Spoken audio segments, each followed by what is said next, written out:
तो hello good morning guys, कैसे हो आप लोग। और आप अपना ख्याल रख रहे होंगे, अपने घर वालों का ख्याल रख रहे होंगे, साथ में निसकते जनों का ख्याल रख रहे होंगे। इसी आशा के साथ मैं आपका होस्ट और दोस्त संतोष फिर से स्वागत करता हूं आपका अपने इस चैनल पे। तो आज का जो टॉपिक है दोस्तों, वो थोड़ा सा एक गंभीर मुद्दा है। उत्तराखंड चिकित्सा सेवा आयोग द्वारा जो भर्ती निकाली गई है 12 अगस्त 2021 को, तो उसमें अलग अलग डिप्लोमास के लिए, यानी मेडिकल के लिए अलग अलग डिप्लोमास के लिए पोस्टें निकाली गई हैं। और वो पोस्टें कहीं ना कहीं जो हमारे उत्तराखंड में उपस्थित मेडिकल कॉलेज हैं उनमें हैं, उनके लिए है। तो कहीं ना कहीं उस विज्ञप्ति में कुछ ना कुछ उन कमियों के बारे में मैं आपको बताना चाह रहा था दोस्तों। तो सबसे पहले अगर बात कर लूँ तो मैं आपको एविडेंस के साथ भी बता दूंगा कि क्या क्या है क्या नहीं है, पर मैं आपको पहले पूरा माजरा बता देता हूँ क्या है। तो जो विज्ञप्ति है उस विज्ञप्ति के अकॉर्डिंग ओटी टेक्नीशियन का डिप्लोमा, डेंटल टेक्नीशियन का डिप्लोमा होना चाहिए आपके पास, 2 साल का अनुभव होना चाहिए आपके पास, साथ में उत्तराखंड में रजिस्ट्रेशन होना चाहिए। बिना उत्तराखंड के रजिस्ट्रेशन के आप उस फॉर्म को फिलअप नहीं कर पाओगे, बिना रजिस्ट्रेशन के आपको फिलअप नहीं करने का ऑप्शन आएगा।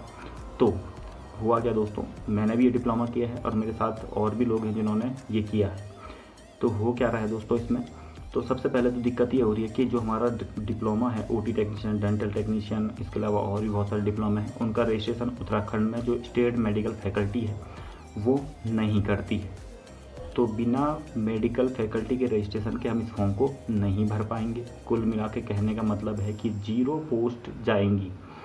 कहने का मतलब सीधे सीधे पोस्ट में आवेदन नहीं हो पाएगा बिना रजिस्ट्रेशन के, तो पोस्टें सीधे 0 हो जाएंगी। और 0 पोस्ट मतलब कोई भी अभ्यर्थी आप इसमें आवेदन नहीं कर पाएगा। ठीक है दोस्तों। तो हुआ क्या, हमने इसके लिए पहले तो जहाँ से ये विज्ञप्ति निकली है उनसे बात की, तो उनसे भी यही हुआ कि हमें 2019 और 20 की जो गाइडलाइन है उसके अकॉर्डिंग पोस्ट निकाली हैं, और उनके अकॉर्डिंग आपका रजिस्ट्रेशन अगर नहीं है तो हमें उससे कोई मतलब नहीं है। हमने पोस्ट निकालनी थी, निकाल दी, बात खत्म। उसके बाद हम गए हमारे जो स्वास्थ्य मंत्री हैं उनके पास, तो स्वास्थ्य मंत्री जी को भी हमने बताया, तो उन्होंने कहा ठीक है देखते हैं, संज्ञान लेते हैं। पर संज्ञान जब लेंगे तो उसमें कम से कम 1-1.5 महीना खींच जाएगा, और इसकी आवेदन की लास्ट तिथि कहीं ना कहीं 15 सितंबर 2021 है, और 16 अगस्त 2021 से इसकी ऑनलाइन आवेदन की प्रक्रिया स्टार्ट हो चुकी है। तो दोस्तों अब मैं आपको बताता हूँ कि क्या है विज्ञप्ति की डिटेल। तो बने रहिए मेरे चैनल पे और देखते रहिए आगे वीडियो को। तो दोस्तों उत्तराखंड मेडिकल फैकल्टी जो है वो लगभग 2009 में बनी थी, और मेरा डिप्लोमा 2011 का पास आउट है। ठीक है दोस्तों। तो यहाँ पर जो रजिस्ट्रेशन की प्रोसेस है वो 2009 के बाद ही स्टार्ट हुई है, तो मेरा डिप्लोमा उसके बाद का है।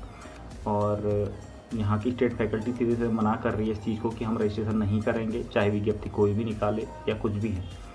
तो मैं कंसर्न ऑफिसर जो है उनसे कहीं ना कहीं कहूँगा कि भाई बेरोजगारों के साथ ऐसा अन्याय ना करें, और उनको कहीं ना कहीं सही जानकारी दें। ठीक है दोस्तों।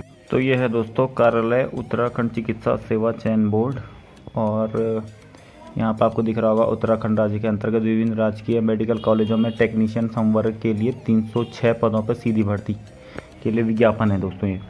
तो आपको यहाँ पर दिख रहा होगा पूरा डिटेल इसमें लिखा है, और यहाँ पे आपको ऑनलाइन आवेदन का स्वरूप भी दिख जाएगा। अब मैं जो बात कर रहा था ओटी टेक्नीशियन और डेंटल टेक्नीशियन, ओटी टेक्नीशियन ये दिख रहा है आपको, और डेंटल टेक्नीशियन ये है आपके। तो आगे देखो, तो ओटी टेक्नीशियन की जो पोस्ट है वो 31 पोस्ट है जनरल के लिए, 14 है अनुसूचित जाति के लिए, अनुसूचित जनजाति के लिए 2, अन्य पिछड़ा वर्ग के लिए है 9, और आर्थिक रूप से कमज़ोर के लिए 6, यानी टोटल पोस्ट है इसमें 62। तो यहाँ पर कुल मिला के अगर मैं बात करूँ तो डेंटल टेक्नीशियन की पोस्ट जो हैं उन पोस्टों को लगभग 9 पोस्टें जनरल के लिए हैं।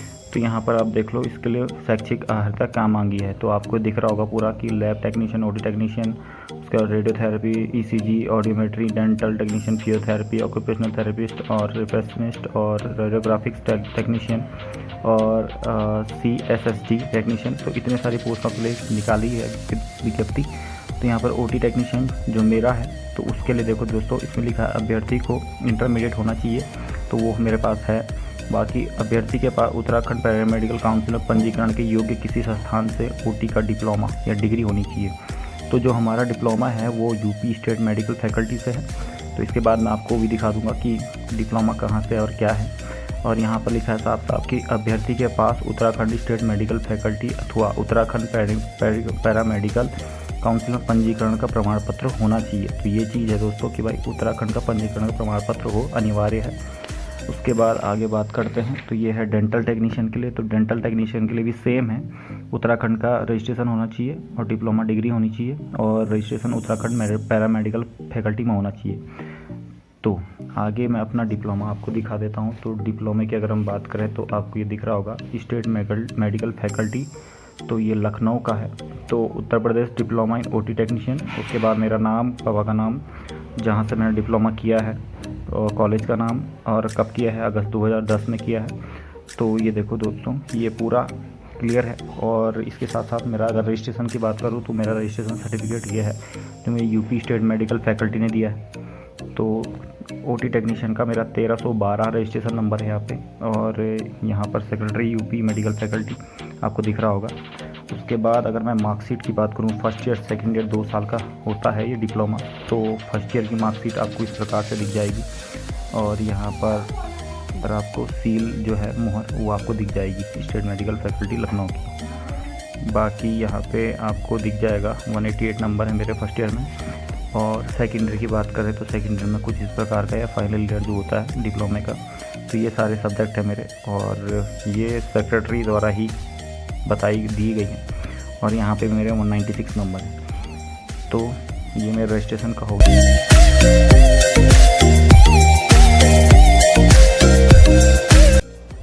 तो दोस्तों, इस मुद्दे के लिए मैंने कई लोगों को मेल भी किए हैं, और स्वास्थ्य मंत्री से तो हम पर्सनली मिल के भी आए हैं देहरादून। तो लगा लो दोस्तों, हम सुबह 4 बजे यहाँ से निकले और लगभग रात के 10 बजे वापस पहुँचे।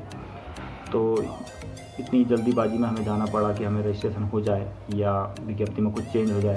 तो ऐसा तो अभी दिख नहीं रहा है कि ऐसा हो रहा है। तो अब हमको सीधे सीधे कोर्ट की शरण में जाना पड़ेगा।